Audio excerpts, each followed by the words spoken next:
Hey folks, it's Mira Dessy, the ingredient guru. Welcome to the worst nutrition advice I ever received. This is where nutrition professionals get down and dirty about the things they wish they knew before they became nutrition professionals. And today I have a fabulous guest with me. I am so excited to share. She is my good friend and colleague, Dr. Sally LaMont.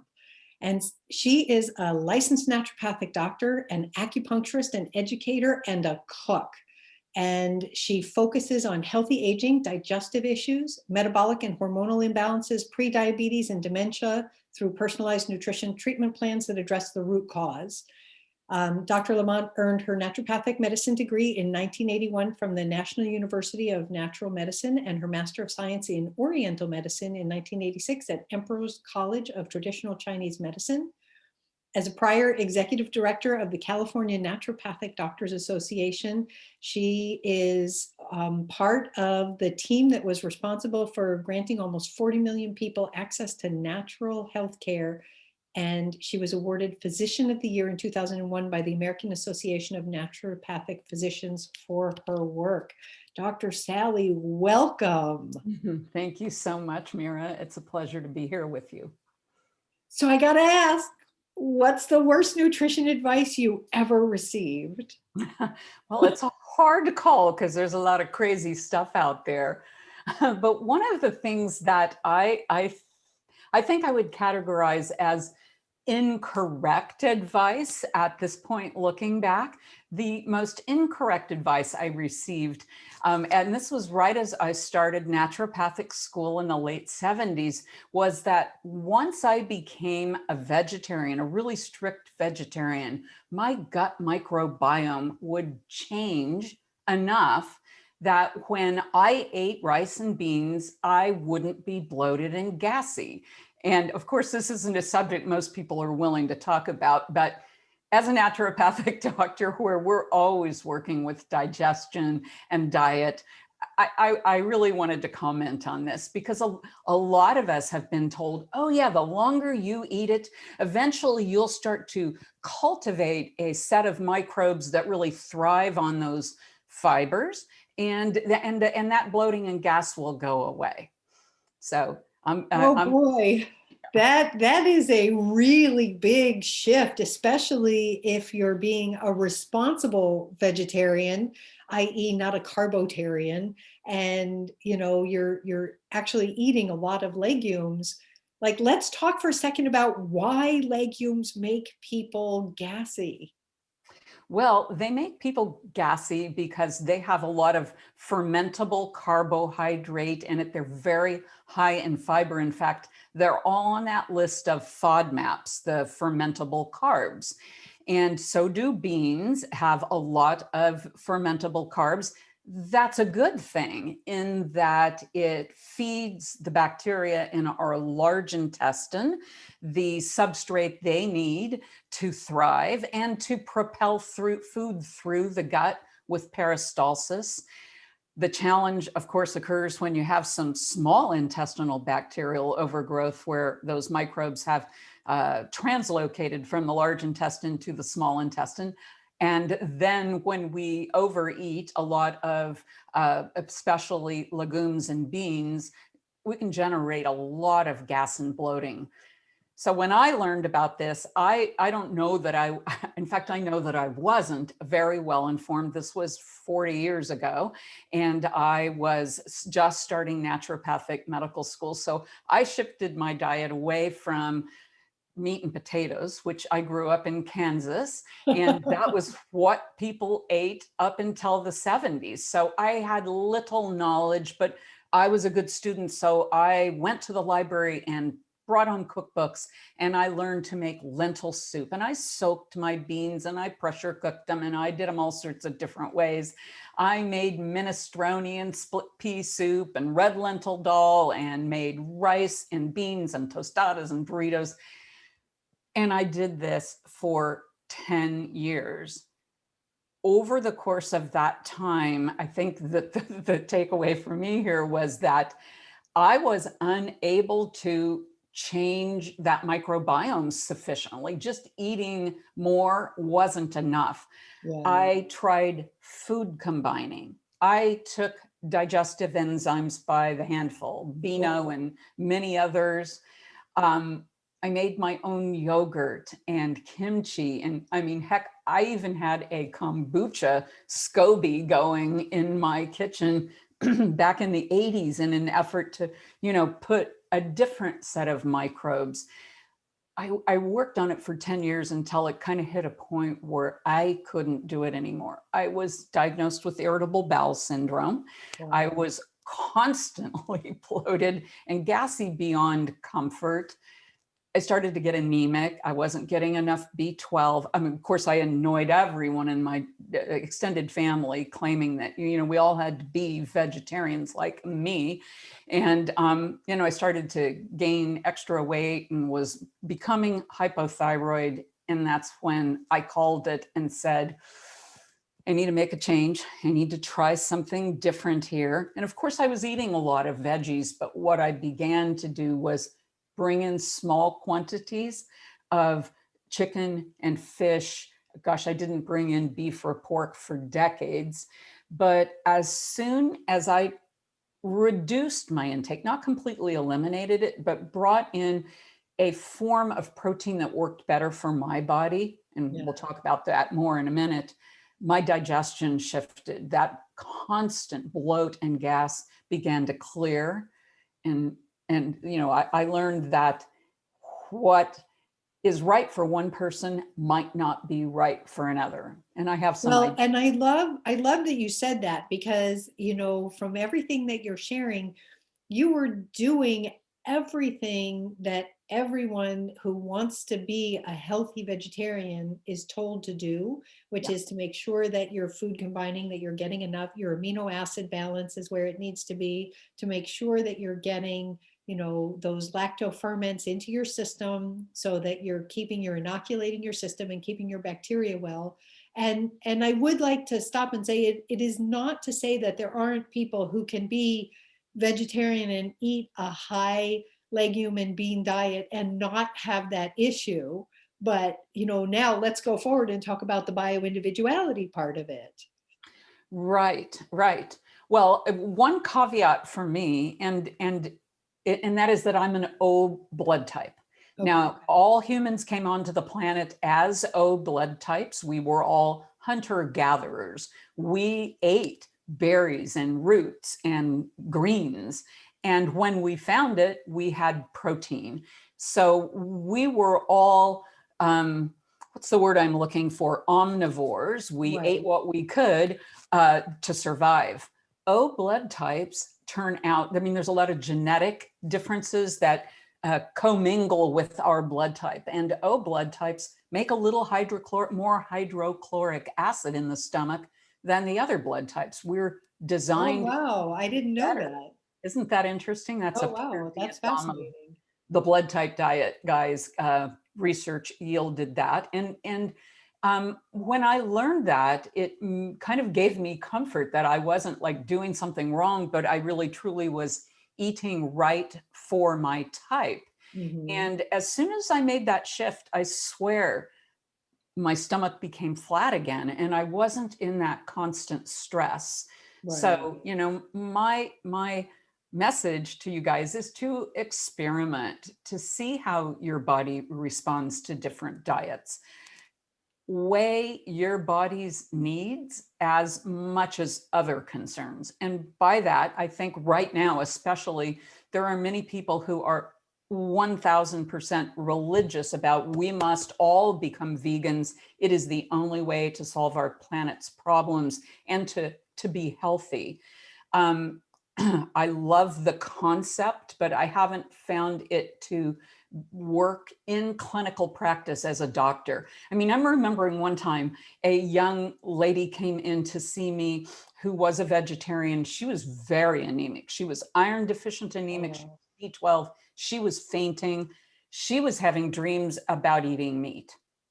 mm, And she was distraught by it. And I said, well, why don't you, next time you're on your period, when you have increased need for, you're losing blood, Right. get a small steak at Whole Foods and cook it and see what you think. Come back and tell me how you feel. And it just woke her body back up. Yeah. So for some people, I think we need to listen to our bodies. And Well, yeah, please. no, I was just going to say, and you know, I see this so much as a nutrition educator when I'm working with people. There is no one size fits all diet. There just isn't.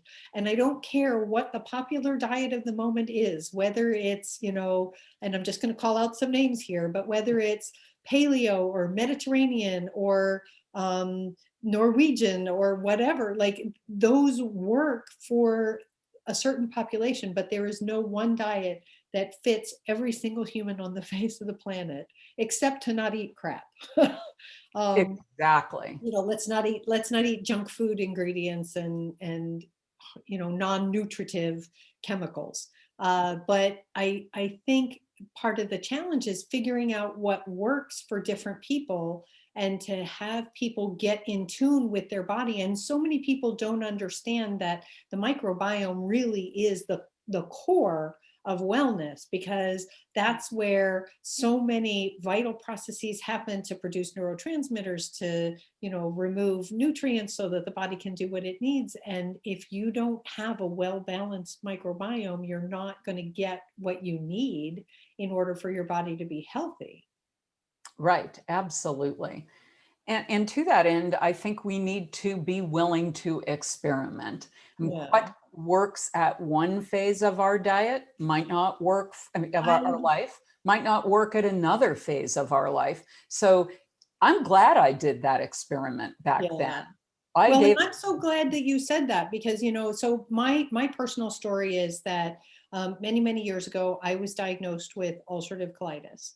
And at the time that I was diagnosed, the doctor that I saw did want me to see a nutritionist. And she said, you know, meat is very hard to digest.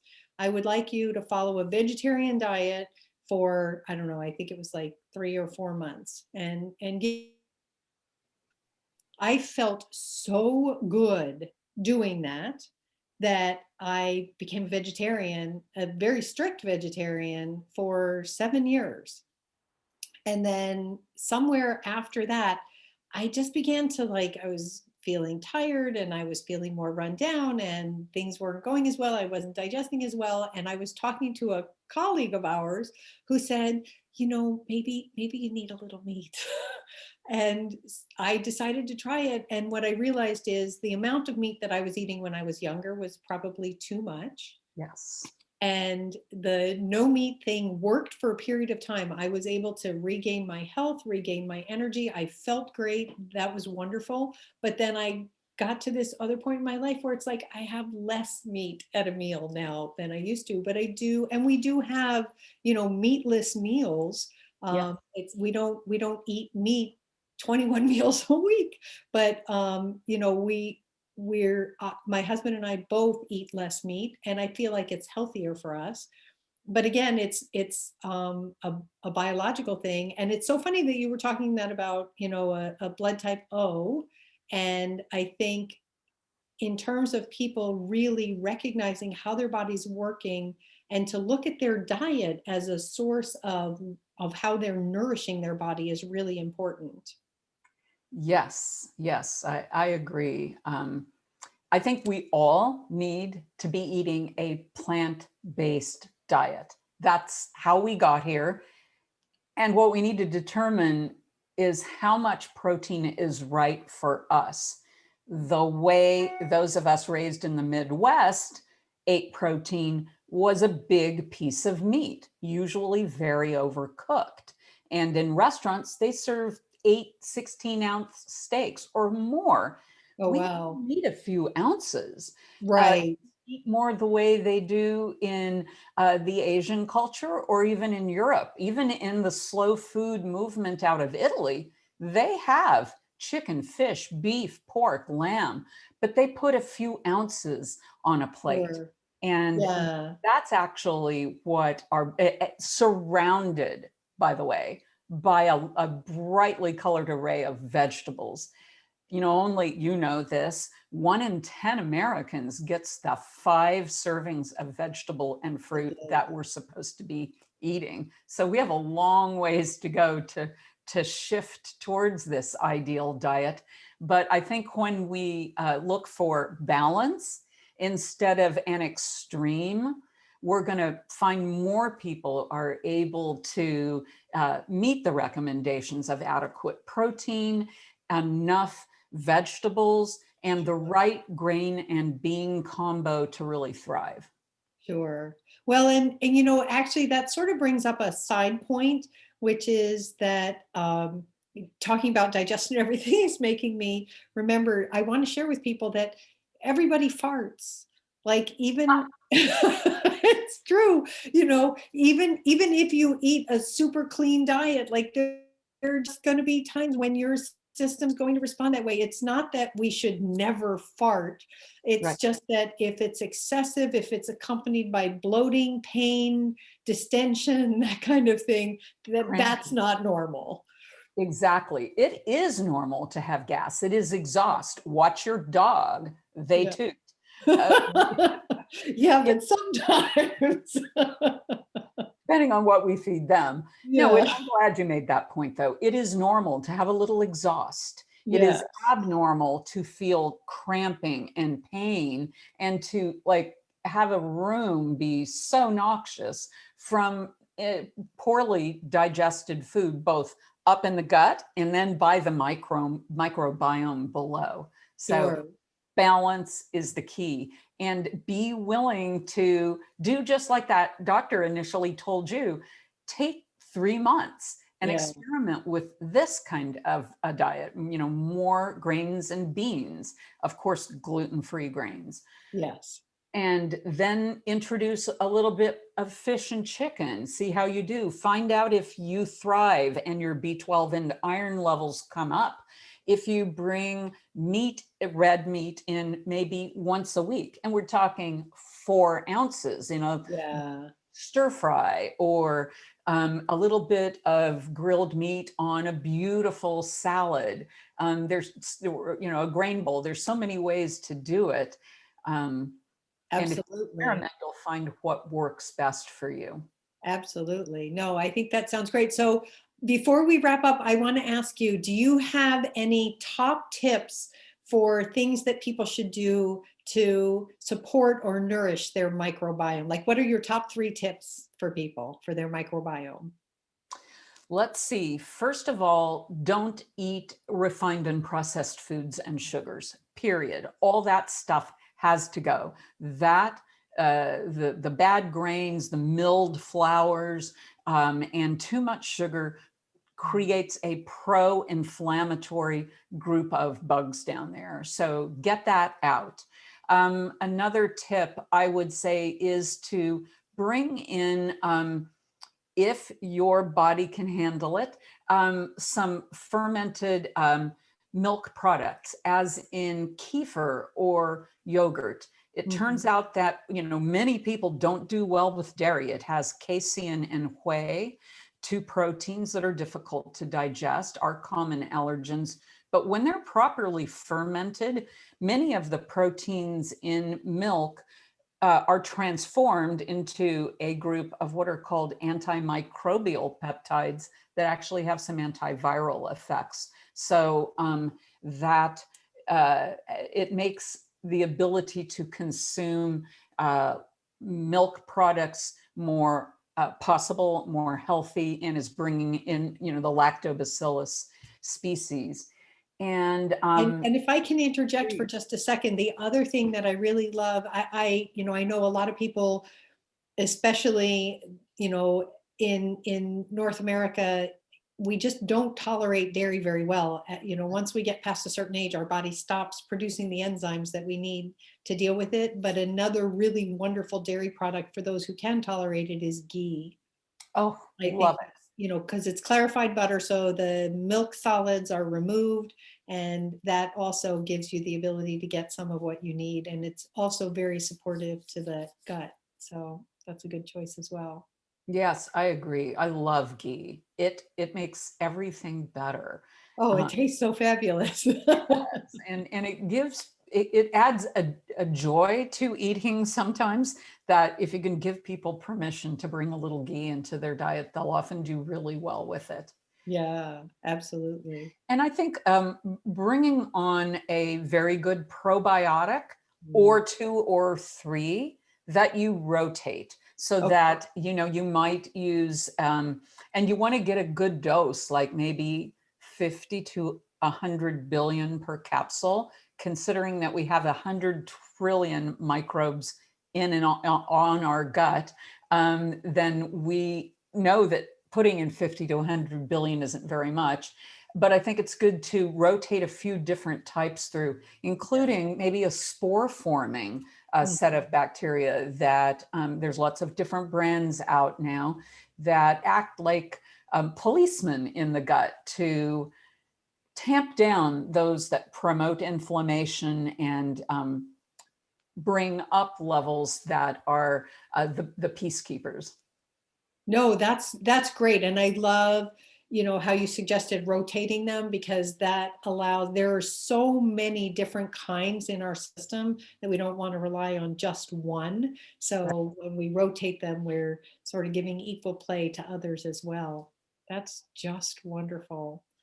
Well, Dr. Sally, thank you so much for sharing your worst nutrition advice. And I love how we've learned so much about the microbiome. And, for anyone who has any questions, you can always leave a comment down below. Be sure to click like and subscribe, and tune back in next time to see who else we're talking to and what their worst nutrition advice ever is. Take care, folks. Thanks, Dr. Sally. Bye bye.